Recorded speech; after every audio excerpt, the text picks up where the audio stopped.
अमिताभ जी, ये पहली बार तो है नहीं। पिछले साल भी भारत का गलत नक्शा ट्विटर पर दिखाया गया, इस बार भी ये किया गया। पिछली बार जब ये हुआ था तो क्या एक्शन लिया गया था ट्विटर के अगेंस्ट, और क्या कोई एक्शन ना लेना, सिर्फ चेता देना, इससे क्या ट्विटर सीख रहा है? क्योंकि उसको संकेत तो दिख नहीं रहे हैं, वो हर बार वही मनमाने काम कर रहा है। मुझे लगता है पिछले साल भी जैसे ही अगर ट्विटर पे भारत सरकार ने देखा था और लोगों ने इसको देखा था, भारत सरकार ने सख्त चिट्ठी और ट्विटर को नोटिस तक भेज दिया था कि इसे दुरुस्त किया जाए। और मुझे लगता है चंद घंटों में ही ट्विटर ने इस नक्शे को दुरुस्त कर लिया था। मुझे लगता है कि इस घटना के बाद भी अब तक संदेश जा चुका होगा, जो हमें सूत्रों से जानकारी मिली है। मुझे लगता है कि लेकिन अमिताभ जी देखिए, गलती अगर एक बार हो तो उसको गलती कहेंगे। आपने पिछली बार जब ये गलती कर दी, आपको ठीक है नहीं पता होगा, भारत का गलत नक्शा आपने दिखा दिया, फिर आपको नोटिस मिलता है, आपने सुधार भी कर दिया। आज क्या वजह लगती है आपको कि एक बार फिर से वो गलती वो दोहराते हैं? क्या इस गलती को गलती माना जाए? गलती है यही, इसीलिए तो भारत सरकार कह रही है कि आप लोकल स्तर पे आप ग्रीवांस ऑफिसर रखो, नोडल ऑफिसर रखो, ताकि यहाँ जो गलतियाँ हो रही हैं, आप जो लोग गलतियाँ कर रहे हैं, जो लोग दंगा फैला रहे हैं, जो लोग वैमनस्य वाले ट्वीट्स कर रहे हैं, जो लोग गलत ट्वीट कर रहे हैं, जो नक्शा गलत दिखा रहे हैं, इन सब चीज़ों को स्थानीय लेवल पे ही हम लोग निपटा सकें। ग्रीवांस ऑफिसर के पास अगर आप एक फ़ोन कर दें, एक ट्वीट करके उनको बताएं कि आपने गलत किया है, लेकिन इसके लिए ट्विटर नहीं मान रहा। भारत सरकार ने, IT मंत्रालय ने पहले ही कह दिया है कि अगर आपको हम ईस्ट इंडिया कंपनी बनने नहीं देंगे, आप यहां व्यापार करने आए हो तो आप यहां के कानून के दायरे में व्यापार करो, आपको हम अमेरिका के कानूनों के दायरे में व्यापार नहीं करने देंगे। भारत की कंपनियां भी अमेरिका जाकर व्यापार करती हैं तो वहां के नियम और कानूनों का पालन करती हैं, लेकिन ट्विटर ये नहीं कर रहा। तो मुझे लगता है कि अब ये जो नक्शे पर जो गलत किया है उन्होंने, जो अखंडता और संप्रभुता पर सवाल उठा दिया है, मुझे लगता है ये कम से कम मोदी सरकार के लिए और मोदी सरकार के मंत्रियों के लिए बर्दाश्त के परे होगा। लेकिन अमिताभ जी, जिस तरीके से देखिए, आप रविशंकर प्रसाद के अकाउंट को भी ट्विटर ब्लॉक कर देता है 1 घंटे के लिए, उसके बाद पहले भी नक्शा गलत दिखाता है, एक बार फिर से गलत नक्शा पेश कर रहा है, तो इन सब के संकेत तो ये हैं कि ट्विटर को ना नोटिस से फर्क पड़ रहा है, न जो उसके खिलाफ बयानबाजियां हो रही हैं उससे फर्क पड़ रहा है, ना उनके हेड को बुलाकर नोटिस दिया जा रहा है कि भैया पूछताछ में शामिल होइए, ना उससे फर्क पड़ रहा है। फर्क नहीं पड़ रहा है ट्विटर को किसी भी चीज से। ये साफ संकेत ट्विटर की तरफ से है। लेकिन हम क्या सिर्फ नोटिस ही देते रहेंगे, या हम बार बार बोलते रहेंगे कि हम कोई कड़ी कार्रवाई करेंगे? करेंगे कब? देखिए, कड़ी कार्रवाई करने का सवाल नहीं उठता। भारत सरकार ने एक दिशा निर्देश बना दिया है। उस दिशा निर्देश का सभी कंपनियों ने पालन किया है। विदेश की तमाम कंपनियों ने, व्हाट्सएप हो, फेसबुक हो, सब ने अपने ऑफिस के पते कर लिए हैं इंडिया भारत में।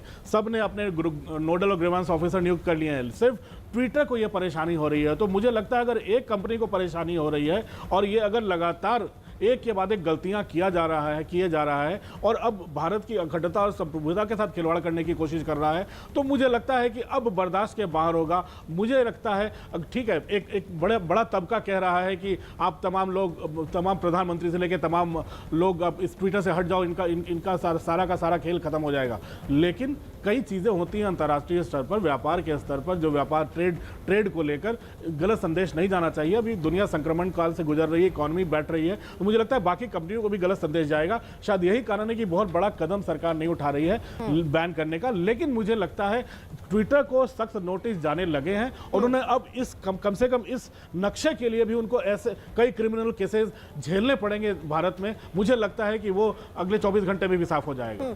कोई जानकारी आपको मिल पा रही है क्या कि अभी जो नोटिस सरकार की तरफ से ट्विटर को दिया गया हो, या जिस केस की आप बात कर रहे हैं, क्या कोई इस विवाद से जुड़ा कोई केस भी दर्ज हो सकता है? देखिए, इस तरह के संकेत हैं कि इस विवाद से जुड़ा हुआ केस दर्ज भी होगा, ट्विटर को नोटिस भी जाएगा और सख्त नोटिस भी जाएगा। हो सकता है ट्विटर शाम तक इसको दुरुस्त कर ले, लेकिन जो इसको लेकर केसेस हैं कि ऐसी गलतियां दोबारा ना हो, मुझे लगता है ट्विटर को ऐसा कुछ सबक जरूर सिखाएगी भारत सरकार इस घटना के बाद। और ये घटना तो अमिताभ जी दूसरी बार नहीं, तीसरी बार हुई है। तो ऐसे में पिछली बार भी हमने नोटिस दिया, उसने सुधार लिया, इस बार भी हो सकता है जब हम नोटिस दें तो आप सुधार लें, लेकिन आपने वापस से वो गलती की और दोबारा भी आप वो गलती कर सकते हैं। इसके लिए क्या कोई एक्शन हो सकता है? यही तो हम लोग भी कह रहे हैं। सरकार कहती है हम बंद नहीं कर सकते, मोदी सरकार बंद करने में यकीन नहीं रखती। वो लिबरल जिसे कहते हैं वो खामोश बैठे हैं।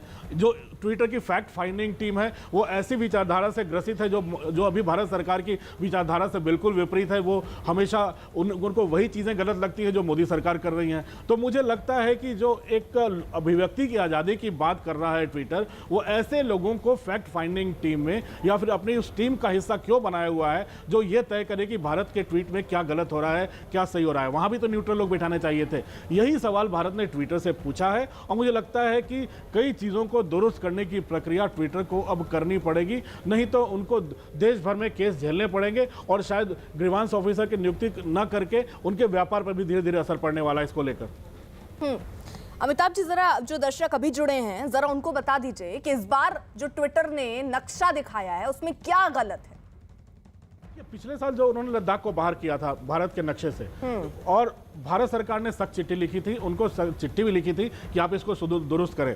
मुझे लगता है 24 घंटे के अंदर उसको दुरुस्त कर भी लिया गया था। आज जो उन्होंने गलती की है, आज भारत सरकार जो भारत का नक्शा है और दुनिया का जो नक्शा है, उन दोनों नक्शों में ट्विटर की रीच दिखाते हुए उस नक्शे में लद्दाख भी नहीं है भारत का हिस्सा, उस नक्शे में जम्मू कश्मीर भी नहीं है भारत का हिस्सा, वो हमें सिर्फ हिमाचल प्रदेश का एक सीधा सा हिस्सा दिख रहा है ऊपर का। तो मुझे लगता है कि ये बहुत बड़ी गलती है और भारत की अखंडता संप्रभुता की अवहेलना की है ट्विटर ने, और ट्विटर की ये गलती माफ़ी के काबिल नहीं है। और सरकार को भी अब सोचना पड़ेगा कि अब इस हरकत के बाद अब ट्विटर के साथ क्या किया जाए। मुझे लगता है ये हरकत अब आईटी मिनिस्टर को रोक दो, उनका ट्वीट ब्लॉक कर दो, वो इंडिविजुअल हैं। वाइस प्रेसिडेंट ऑफ इंडिया का ट्वीट आपने ब्लॉक कर दिया, वेंकैया नायडू का, आपने संघ प्रमुख का ट्वीट ब्लॉक कर दिया। वो चलो व्यक्तिगत है, आप उनको चलो माफ कर दो, लेकिन अब भारत की अखंडता और संप्रभुता से खेल रहे हो, मुझे लगता है ये माफी के काबिल नहीं है। और अब भारत सरकार को, आईटी मिनिस्टर को भी ये सोचना पड़ेगा कि आने वाले दिनों में इस पर क्या कार्रवाई करें, अभी क्या कार्रवाई करें कि आने वाले दिनों में ये गलतियां दोबारा ना हो। लेकिन अमिताभ जी, अगर एक बार गलती हो, दो बार गलती हो, उसको समझाने की कोशिश भारत सरकार की तरफ से हो रही। नीति हमारी ट्विटर को बैन करने की नहीं है, ये पहले सरकार ने स्पष्ट किया, लेकिन ट्विटर की नीति भी साफ दिख रही है। वो एक के बाद एक ऐसे काम कर रहा है। एक तो जो अफसर नियुक्त करने की बात हुई वो ट्विटर नहीं कर रहा, बाकी सारे सोशल प्लेटफॉर्म में वो कर लिया है सोशल मीडिया ने, लेकिन यहाँ ट्विटर ये काम नहीं कर रहा है। आप क्या कर रहे हैं? नोटिस भेजने पर रविशंकर प्रसाद का अकाउंट जो है वो ब्लॉक कर दे रहे हैं। आप क्या कर रहे हैं? पिछले साल जो गलती आपने की वापस से आप वही गलती दोहरा दे रहे हैं। आप क्या कर रहे हैं? आप जाके कोर्ट का दरवाजा खटखटा रहे हैं, लेकिन आप एक अफसर की नियुक्ति नहीं कर पा रहे हैं। बिल्कुल यही तो शर्मनाक है कि आप ट्विटर भारत के नियमों कानूनों का पालन क्यों नहीं कर रहा है। क्या उनको लगता है कि वो इतने शक्तिशाली हो गए हैं कि एक दुनिया के सबसे बड़े लोकतंत्र में जो सरकार शासन कर रही है उसके खिलाफ आप उसकी बातें न मानकर, उस लोकतंत्र के नियमों की अवहेलना करके आप यहाँ व्यापार कर पाओगे? अगर उनको ये गलतफहमी है तो मुझे लगता है ये गलतफहमी सरकार को दूर करनी चाहिए। और मुझे लगता है देश की जनता भी यही चाहती है। अगर बार बार यही सवाल उठता है कि ये सरकार कार्रवाई क्यों नहीं कर रही है, लेकिन सबसे बड़ी बात है जो सरकार भी कहती है, ऐसे में उस फैक्ट फाइंडिंग टीम को ट्विटर क्यों नहीं हटाता, और दूसरा वो लिबरल्स खामोश क्यों रहते हैं जब सरकार के मंत्रियों को ब्लॉक किया जाता है और जब ऐसे नक्शे दिखाए जाते हैं जो लिबरल बार बार अभिव्यक्ति की आज़ादी की बात करते हैं। यानी कि भारत में भी एक तबका ऐसा है जो ट्विटर के समर्थन में खड़ा हो जा रहा है, ऐसा तबका है जो फैक्ट फाइंडिंग टीम का हिस्सा बना हुआ है। तो मुझे लगता है ये बड़ी लंबी लड़ाई है, विचारधारा की भी लड़ाई है। मुझे लगता है ट्विटर ऐसी गलतियां करके अपनी दूरियां और बढ़ा रहा है भारत दुनिया के सबसे बड़े लोकतंत्र से, दुनिया के सबसे बड़े बाजार से। एक ऐसा लोकतंत्र, एक ऐसा बाजार जहां ट्विटर लोगों के बीच धीरे धीरे घुसता जा रहा है। कम से कम 9 से 10 करोड़ लोगों के पास ट्विटर हैंडल है, अभी ट्वीट कर रहे हैं। तो मुझे लगता है ट्विटर इसको छोड़ना भी नहीं चाहेगा अगर वो पब्लिक ओपिनियन का जरिया बनना चाहता है तो, और इससे अपना व्यापार आगे बढ़ाना चाहता है तो। लेकिन अमिताभ जी, अगर ट्विटर चाह रहा है कि उसको बैन ना किया जाए, क्यों बार बार वो ऐसी कोशिश कर रहा है कि कोई कड़े कदम उसके अगेंस्ट उठाया जाए? क्या इसके पीछे की ये वजह है कि उसको भी समझ में आ रहा है कि भारत सरकार कोई सख्त कदम नहीं उठाएगी, शायद वो ये सोच के बैठा है और इसलिए बार बार गलतियां कर रहा है, मनमानी कर रहा है, या फिर वो ये समझ रहा है कि ठीक है अगर जो भी होगा तो हम कोर्ट में लड़ लेंगे पूरा मुद्दा? कोर्ट में लड़ना भी आसान थोड़ी होता है। कोर्ट में अगर आपने देखा गाजियाबाद में केस चल रहा है, अभी कर्नाटक में केस चल रहे हैं, दिल्ली स्पेशल सेल उनसे पूछताछ कर रही है। तो कहाँ तक वो वकीलों की नियुक्ति करेंगे, कहाँ तक अधिकारी अपने भेजेंगे? क्योंकि अगर गाजियाबाद पुलिस कह रही है कि आप अपने ऑफिसर को भेजो यहाँ पर, हम उससे पूछताछ करना चाहते हैं कि आपने उस फेक वीडियो क्यों चलने दिया आपने यहाँ पर, अगर चल गया था तो उसको बताया क्यों नहीं फेक वीडियो है। तो ये तमाम गलतियाँ ट्विटर करता चला जा रहा है और ये न समझे ट्विटर की यहाँ भारत सरकार सख्त सख्त नहीं है, आईटी मिनिस्टर सख्त नहीं है, रविशंकर प्रसाद भी खासे सख्त हैं, प्रधानमंत्री मोदी भी खासे सख्त हैं देश की अखंडता और संप्रभुता को लेकर। तो मुझे लगता है कि ये गलती, नक्शे वाली गलती, तो मुझे लगता है कि ये क्षमा के लायक नहीं है और ये मुझे लगता है भारत सरकार इसको काफ़ी गंभीरता से ले रही है। और जब ये पिछली साल जब भारत का गलत नक्शा दिखाया गया था अमिताभ जी, तो तब भी नोटिस भेजा गया था। कितने देर बाद उसने अपनी गलती स्वीकार कर ली थी और उसके बाद क्या ऐसा कुछ भी ट्विटर की तरफ से कहा गया था कि भविष्य में ऐसी गलती नहीं होगी? देखिए, भविष्य की गलतियों के बारे में तो ट्विटर कहता नहीं है, लेकिन अपनी गलतियां तुरंत दुरुस्त कर लेता है जब भी उनको सख्त चिट्ठियां गई हैं।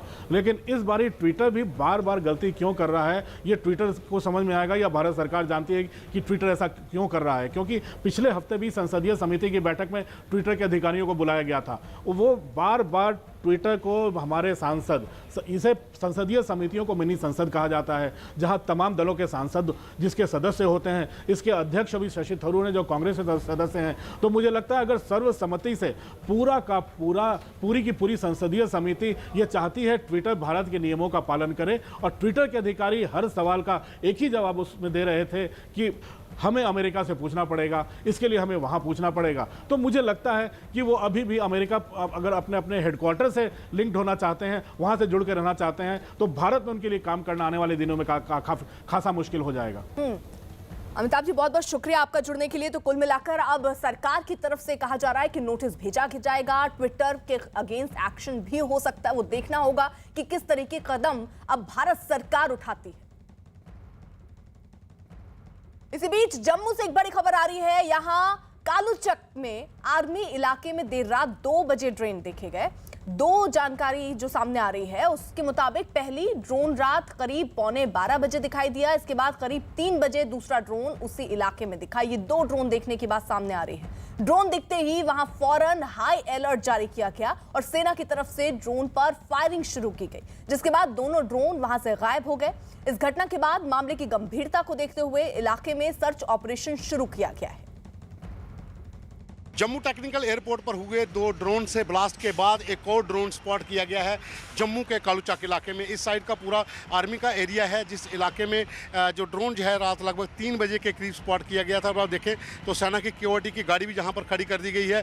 जम्मू कश्मीर पुलिस के जवान जो हैं वो भी तैनात हैं, आर्मी के दूसरे जवान भी जहाँ पर सुरक्षा को लेकर पहुँचे हुए हैं। पूरा इलाका जो है कैंप के भीतर का, वहाँ पर सर्च ऑपरेशन जारी है, क्योंकि घटना लगभग 3 बजे की है जहाँ पर एक ड्रोन को स्पॉट किया गया और उसके बाद उस ड्रोन के ऊपर सेना के जवानों ने फायरिंग की थी। लगभग 20 से 25 राउंड उसके ऊपर फायर हुए थे। पूरे इलाके को घेरा गया है। सेना के जवान जो हैं वो उस जगह को ढूंढ रहे हैं कि अगर ड्रोन को हिट किया गया तो वो किस इलाके में गिरा है। हालांकि जो शुरुआती जांच है उसमें यह पता चल रहा है कि ड्रोन नुमा चीज़ जो एक कैंप के ऊपर से गुजर रही थी, उसके ऊपर हमला जो है वो जो फायरिंग जो है वो की गई थी सेना के जवानों की ओर से। घटना लगभग 3 बजे की है। जम्मू टेक्निकल एयरपोर्ट के ऊपर जो 2 ब्लास्ट हुए थे वो भी ड्रोन से ही किए गए थे। और उसके बाद एक जगह पर और यहाँ पर ड्रोन का स्पॉट होना कहीं ना कहीं चिंता की एक लकीरें हैं सुरक्षा को लेकर कि आखिर सुरक्षा एजेंसियों के इतनी सुरक्षा के बीच में इस इलाके में ड्रोन कैसे आ गया। कैमरामैन राजीव के साथ पवन शर्मा, न्यूज़ 18 इंडिया, जम्मू।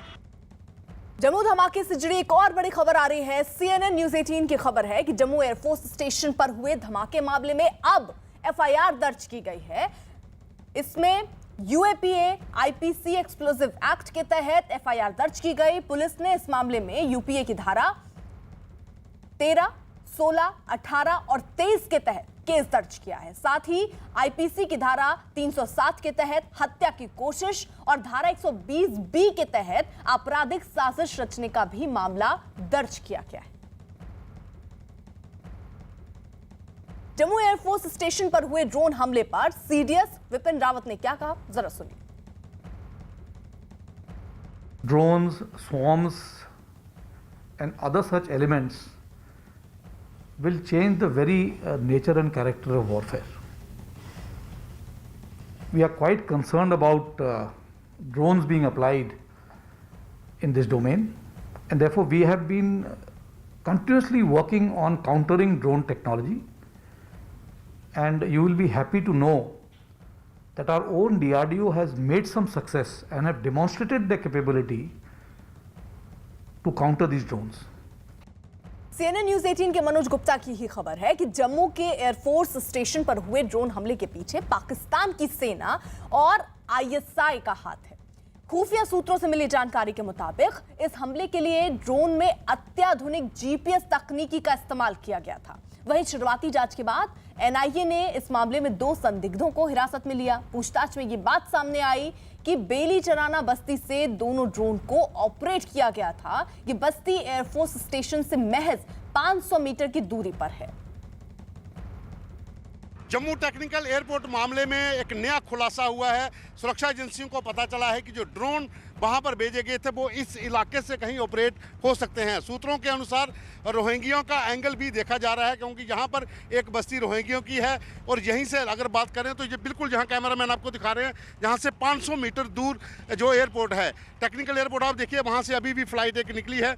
तो ये एरिया अगर हम बात करें तो ये 500 मीटर की दूरी के ऊपर है जहाँ से टेक्निकल एयरपोर्ट, और माना जा रहा है कि जो ड्रोन जो वहाँ पर जो ऑपरेट हुए हैं वो इस इलाके से हो सकते हैं, क्योंकि सीमा पार से ऑपरेट कर पाना ड्रोन को बहुत मुश्किल था। जो ट्रिगर को वहाँ पर जो दबाए गए और उसके बाद जो ब्लास्ट हुए हैं वो इस इलाके से ऑपरेट किए गए हो सकते हैं, और जिसे देखते हुए 2 लोगों को इसी इलाके से एनआईए ने डिटेन किया है, जहाँ पर कुछ रोहिंग्या जो हैं वो रहते हैं, और सुई उसी तरफ जा रही है कि कहीं ना कहीं उनका हाथ यहाँ पर हो सकता है, क्योंकि पाकिस्तानी खुफिया एजेंसी आईएसआई अब रोहिंग्यों को अपने पेरोल पे ले रही है और इस तरह की वारदात के लिए उनको इस्तेमाल किया जा सकता है। जो शुरुआती जांच में पता चला है कि रोहिंग्यों का भी इसमें एक अहम रोल हो सकता है, जो यहाँ पर जो ब्लास्ट हुए हैं जो ड्रोन के जरिए। तो सुरक्षा एजेंसियों ने जहाँ से 2 लोगों को पकड़ा है, इसी इलाके से बेली चराना इलाका है जम्मू का। कैमरामैन राजीव के साथ पवन शर्मा, न्यूज़ 18 इंडिया, जम्मू।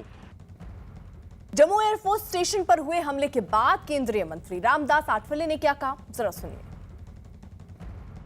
माननीय नरेंद्र मोदी जी ने जम्मू कश्मीर के 14 पार्टियों के नेताओं को वहाँ बुलाया था, उनके साथ 3 घंटा तक बात की थी, और जम्मू कश्मीर के विकास के बारे में, जम्मू कश्मीर को स्टेट का स्टेटस देने के बारे में, वहाँ जल्दी इलेक्शन कराने के बारे में एकमत से सहमति हुई थी।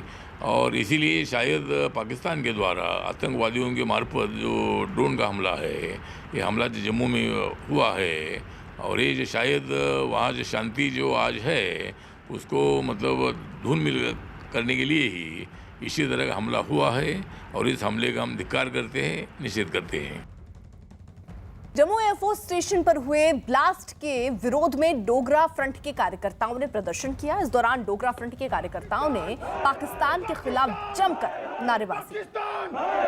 पाकिस्तान पाकिस्तान पाकिस्तान पाकिस्तान पाकिस्तान।